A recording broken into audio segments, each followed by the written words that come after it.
Je lis du livre de Psaume chapitre 145, les versets 18 à 20 ce qui suit. L'Éternel est près de tous ceux qui l'invoquent, de tous ceux qui l'invoquent avec sincérité. Il accomplit les désirs de ceux qui le craignent. Il entend leurs cris et il les sauve. L'Éternel garde tous ceux qui l'aiment et il détruit tous les méchants. Prions. Notre Seigneur et notre Dieu, nous avons vu hier matin que toi, Seigneur, tu soutiens tous ceux qui tombent. À la lumière de ce verset, nous savons que nous ne sommes pas seuls, que tu es là pour nous relever, parce que tu es notre Père. Ce verset nous rappelait comment, lorsqu'un enfant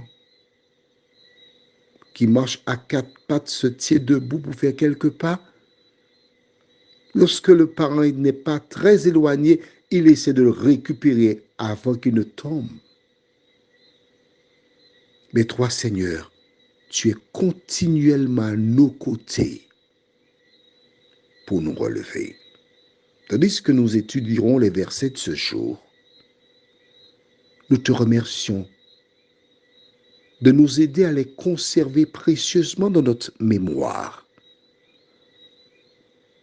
Nous t'en prions au nom de Jésus pour ta gloire éternelle. Amen. Le verset 18 dit, l'Éternel est près de tous ceux qui l'invoquent, avec sincérité. Qu'est-ce que cela veut dire? Lorsque tu appelles l'Éternel, il t'entend. Mais il y a une condition à remplir. Laquelle? Être sincère. Comment être sincère? Dans Proverbe 28, verset 13, la Bible déclare, « Celui qui cache ses transgressions ne prospère point, mais celui qui les avoue et les délaisse obtient miséricorde. » Quand j'appelle l'Éternel, je dois être sincère. Je dois faire le vide autour de moi dans mes rapports avec les uns et les autres. Je dois les aimer. Je dois les pardonner.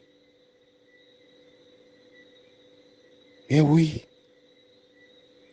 Parce que vois-tu, celui qui te fait du tort est ta sœur ou ton frère, créé par Dieu.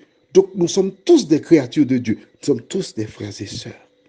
Que nous soyons blancs, chinois, noirs, jaunes, bleu pâle, bleu foncé, nous sommes tous des frères et sœurs. Alors dans une famille, parfois, il y a certains qui ont un caractère particulier, mais ils demeurent nos sœurs et nos frères. Et Jésus nous dit d'aimer tout le monde, y compris nos ennemis. D'accord, ok, je t'entends, je te comprends. Tu penses aux monstruosités qui t'ont été faites et tu dis, je ne peux pas pardonner cela. Mais rappelle-toi, Jésus dit dans le Notre Père, pardonne-nous, comme nous aussi pardonnons à ceux qui nous ont offensés. Dieu ne pardonne pas partiellement, il pardonne totalement. Si tu ne pardonnes pas ceux qui t'ont fait du tort, comment Dieu peut-il te pardonner? Voudrais-tu en parler? 06 96 88 93 93. Compose ce numéro et je te dirai. On en parlera. Nous prierons pour la circonstance. Et j'ai la conviction que l'Éternel t'aidera. si tu veux qu'il t'exauce, tu as un travail préliminaire à faire. Ensuite, il te dit, il accomplit les désirs de ceux qui le craignent. Il entend leurs cris et il les sauve. Ça c'est le verset qui suit. Verset 19. Il fait cela. À quelle condition? Que tu sois sincère dans ta relation avec lui. Tu ne peux pas aller à Jésus, à Dieu, et dire du mal de ton prochain, faire des injustices, dérober. Non, tu dois être sincère. Il y a des conditions à remplir. Tout est conditionnel. Si tu ne vas pas travailler, tu n'as pas de salaire. Tout est conditionnel. Mais ce que tu dois retenir, c'est que Jésus est près de toi. Il te suffit de remplir les conditions. Et il s'occupe du reste. J'aime beaucoup le verset 20. Il te dit, l'Éternel garde tous ceux qui l'aiment et il détruit tous les méchants. Si tu as été victime d'une injustice, tu cherches à te venger, tu fais le mal, donc tu es méchant. Même si à la base, tu as été piégé par l'ennemi qui utilisa cette personne, mais en faisant comme elle, quelle différence y a-t-il entre elle et toi?